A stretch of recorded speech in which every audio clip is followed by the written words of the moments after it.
የኪራ ፍቅረኛ መጥቷል ማለቴ መታለች። ሀሴት እንግዲህ ዛሬ ከነ ኪራ ቤት ከች ብላለች። ነገር ግን ወታደር እያጫወታት ይገኛል ማለት ነው።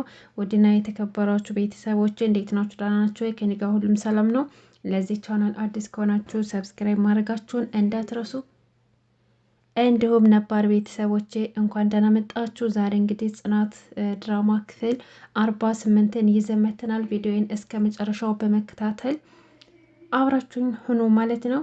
ዛሬ እንግዲህ በጣም በትናንትናው ክፍል ያስጠላ ነበረ። እንግዲህ የኪራ አባት ጽናትን ቃል አስገብተዋት የኪራ እናት እንደታመመች ና ልጇን ድራ ወግ ማድረግ ማየት እንደምትፈልግ ነግሯት ነበር እና ያዛት ህመም ደግሞ ካንሰር እንደሆነና ሳትሞት በፊት ኪራ እንዲዳር እንደምትፈልግ ነግሯት ትልቅ ዱብዳ ወርዶባት ነበር ለጽናት። ያ አጋጣሚ በጣም ለሷ ከባድ ነበረ።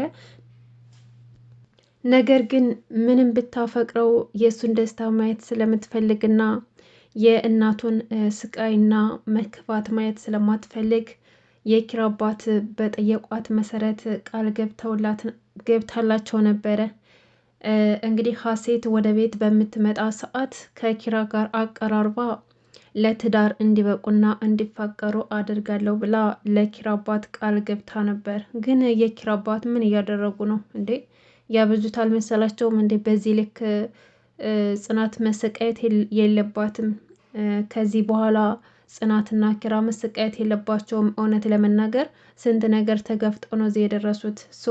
ሶሲ ስንት ስታሰቃያቸው፣ እንደገና ደግሞ ኪራን ስንትን አደረገችው። በውሸት ካንተን ያረገዝኩት ብላ ብዙ መከራዎችን አሳልፋለች።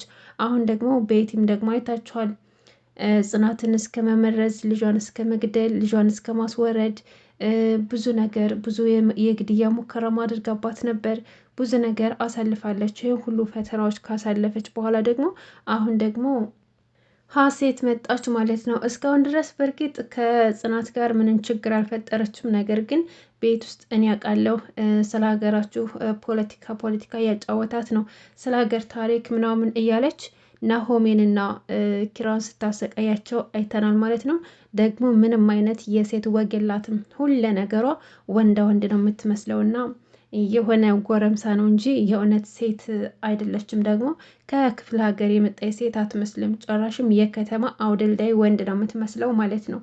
በዚህ ሁኔታ ከቀጠለች ጽናት ማበዷ ነው። የእውነቴ ነው የምላችሁ።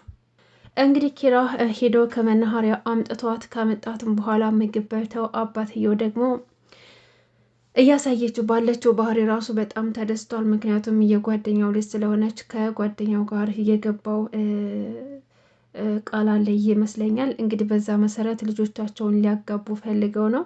ነገር ግን ኪራ ይህን ነገር የሚያውቀው ነገር የለም። ከዚህ በላይ ደግሞ የእናቱ ህመም አለ። እሱንም እስካሁን ድረስ አልሰማም እና ልጅቱን በተገቢው መንገድ ሊያናግራትና ሊግባባት ቢፈልግም እሷ ግን ሀርድ ሙድ እያራመደች ነው ማለት ነው። ለምን የሻምበል ስለሆነች ብቻ የሆነ ወታደር እየሆነች ነው የሚመስላት። የሀገር ድንበር አስጠባቂ ምናምን ነገር ሁለ ነገሯ የወታደር ወሬ ነው የምታወራው። እሱስ ባልከፋ፣ ነገር ግን የእሷን አመለካከት በኪራም ላይ ማራመድ ነው የምትፈልገው። በጠዋትም ካልተነሳህ ብላ እኔ 11 ሰዓት ነው የምነሳው፣ ስለዚህ አንተ መነሳት አለብህና ህይወትን በዚህ ሁኔታ ካለመድን የወጣት እንቅልፍ የሚያበዛ ከሆነ ድህነት ነው እያለችም ልትመክረውም ተነስታ ነበረ። ኪራ ደግሞ በእንደዚህ አይነት ነገር አይደለም ያደገውም የለመደውም። ምክንያቱም ኖርማል ህይወት ማንም ሰው እንደሚኖረው ነው የኖረው። አሁን ደግሞ እሷ አዲስ ህግ ልታወጣ ትሞክራለች። ሰዎች ነገ ማለት እንደሌለባቸውና ዛሬያቸውን ሁሉንም ነገር ማድረግ እንደሚችሉ እንዲሁም ደግሞ የመለወጫው ሰዓት አሁን እንደሆነ እያለች ትነግረዋለች። ኪራ ደግሞ ይሄ ነገሯ አልተመቸውም። እናም ደግሞ ልክ እንደ ወንድ አክት ስታደርግ ነበር። ጎረምሳ አለ አይደለ? ልክ እንደ ጎረምሳ ነበር ስትሆን የነበረው። ይሄ ደግሞ እነሱ ሊቀበሉት አልቻሉም። ጽናት ደግሞ እሷን ባየች ቁጥር በጣም እየተናደደች ትገኛለች። እዚህ ጋር ለኪራ አባት የገባችው ቃል አለ። በዚህ ደግሞ እሷ ደግሞ እንግዲህ ወታደር እያረጋት ነው ማለት ነው።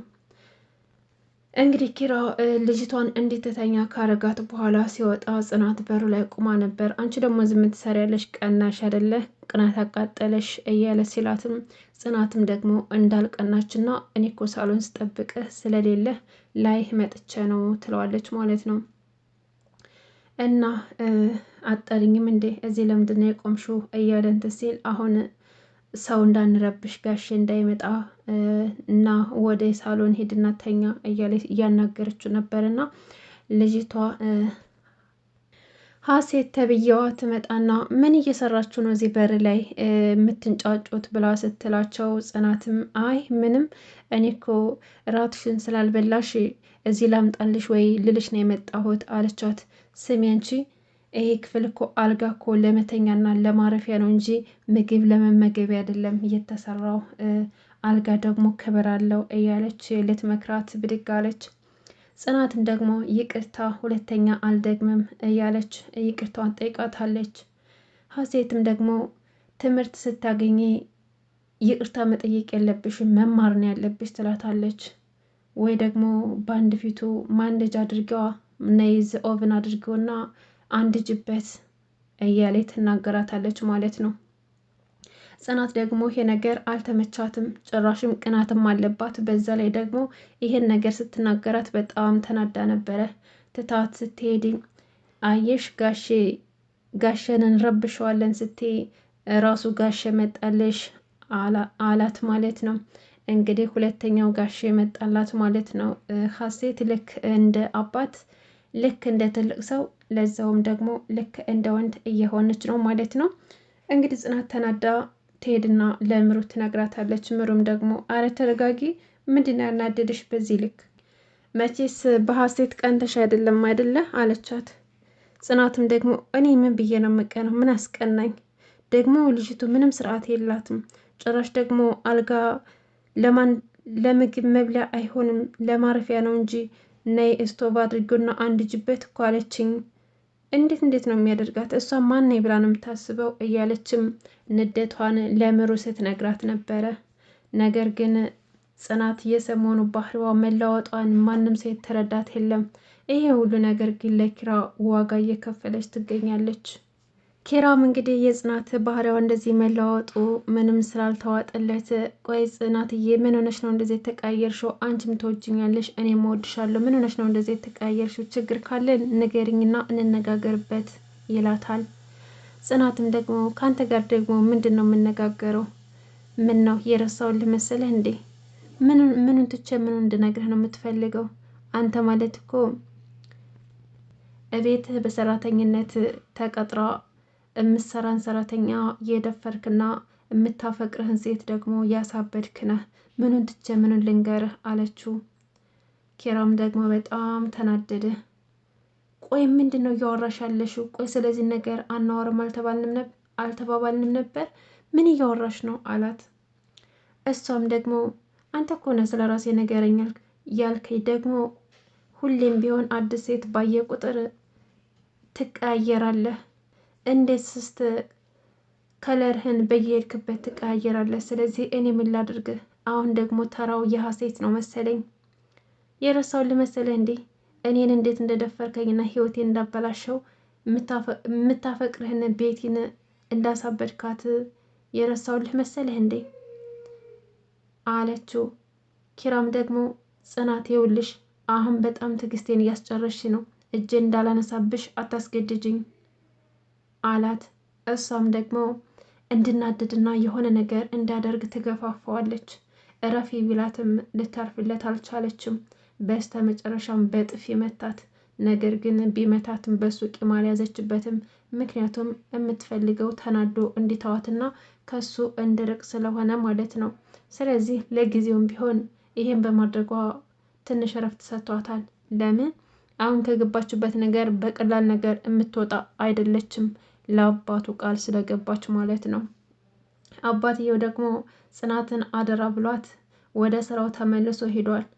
እዛ ጋር ደግሞ ሀሴት የመጣችበትን እማታውቀው ለምን እንደመጣች እንኳን ሳታውቅ ቤት ውስጥ እየረበሸቻቸው ነው ማለት ነው። አምባገነን እየሆነች ትገኛለች። ናሆሚም ደግሞ ባየው ነገር በጣም ተገርሟል። ምክንያቱም ወንድ ነው እንጂ ሴት ስለማትመስል ማለት ነው። በስተ መጨረሻ ምን እንግዲህ ኪራ ጽናትን ከመታት በኋላ ተቤት ተናዶ ወጥቶ ሄዶ እስካሁን ድረስ አልተመለሰም። ናሆሜና ምሩ ደግሞ ቁጭ ብለው ስለ ፍቅራቸውና ስለ ጽናትና ስለ ኪራ ስለተፈጠረው ነገር እያወሩ ሳያውቁት ሊሳሳሙ እንደተጠጋጉ ሀሴት መታ በሩን ትከፍትባቸዋለች። ከዛም በኋላ ናሆሜ ደንግጦ በቃ እኔ መሄድ ይኖርብኛል ብሎ ተነስቶ ሄደ።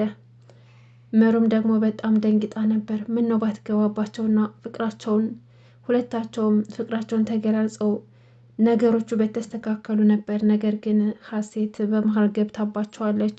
ምሩም ደግሞ በጣም ደንግጣ ነበረ። ቤት ውስጥ እየተፈጠረ ያለው ነገር ጽናትን ሰላም አነስቷታል። ባህሪዋ ሁሉ ተቀይሯል። ለናሆሜ ሲጠይቃት ነበረ። ምን ሆነሽ ነው አንቺ ልጅ እንደዚህ ሆንሽ? ምንም እኮ ከራስሽ ጋር አይደለሽም፣ በሀሳብ ትዋጫለሽ፣ እየጠራንሽ አትሰሚም። ምን ሆነሽ ነው እንደዚህ ሆንሽ? እያለ ቢጠይቃትም ምንም ነገር አልሆንኩም አለችው። ቆይ ኪራ የት ሄዶ ነው ሲላት፣ ኪራማ እኮ ተናዶ ወጣ አለችው ማለት ነው። አንቺ ልጅ ቆይ ምን ሆነሽ ነው? እሱ እኮ በአንቺ ምክንያት ሰላሙን አጥቷል፣ ሰሞኑን ተቀይራብኛለች እያለ ስለ አንቺ እያሰበ ነው። ምን ሆኖ ነው? ልጅ እኮ እየተጎዳ ነው ብሎ ቢላትም እሷ ግን የእሱ ብቻ እንጂ የኔ ጉዳት አይታያችሁም አይደለ? እኔ ሁሉ ነገር የማደርገው ለሱ ብዬ ነው አለችው። ቆይ ምኑን ነው ለሱ ብለሽ አደረግሽው እያለ ቢጠይቃትም ልትነግረው አልቻለችም። ጽናት አሁን በጣም ውጥረት ላይ ናት። ምክንያቱም ተስተካከለልኝ ያለችው ህይወቷ እየተበላሸ ስለሆነ ማለት ነው። የኪራ አባት ግን ምን አስበው ነው እንደዚህ ሰላማቸውን የሚነሷቸው? ሀሴትም እንግዲህ ሰዎቹ አልቀርባት ሲሉ በምታደርጋቸው ንግግሮች አልቀርባት ሲሉ እዚህ ቤት ያሉ ሰዎች ጤነኛ አይደሉም፣ ቆይ ጨርሰው እብድ ናቸው እንዴ እያለችም ነበረ። ምክንያቱም እነሱ እንደዚህ አይነት ሀርድ ነገር አይተው አያውቁም። እቤታቸው ዘና ፈታ እያሉ መኖር ነው የለመዱትና ሀሴትን ለመቀበል ትንሽ ከብዷቸዋል። ውድና የተከበራችሁ ቤተሰቦቼ ጽናት ድራማ ክፍል 48 ይሄን ይመስል ነበር። በቀጣይ ክፍል እስከምንገናኝ ድረስ በያላችሁበት ሰላማችሁ ብዝት ይበልኝ። ለቤት አዲስ ከሆናችሁ ሰብስክራይብ ማድረጋችሁን እንዳትረሱ፣ እንዲሁም ሀሳብ አስተያየታችሁን ኮሜንት ላይ ጻፉልኝ። አመሰግናለሁ።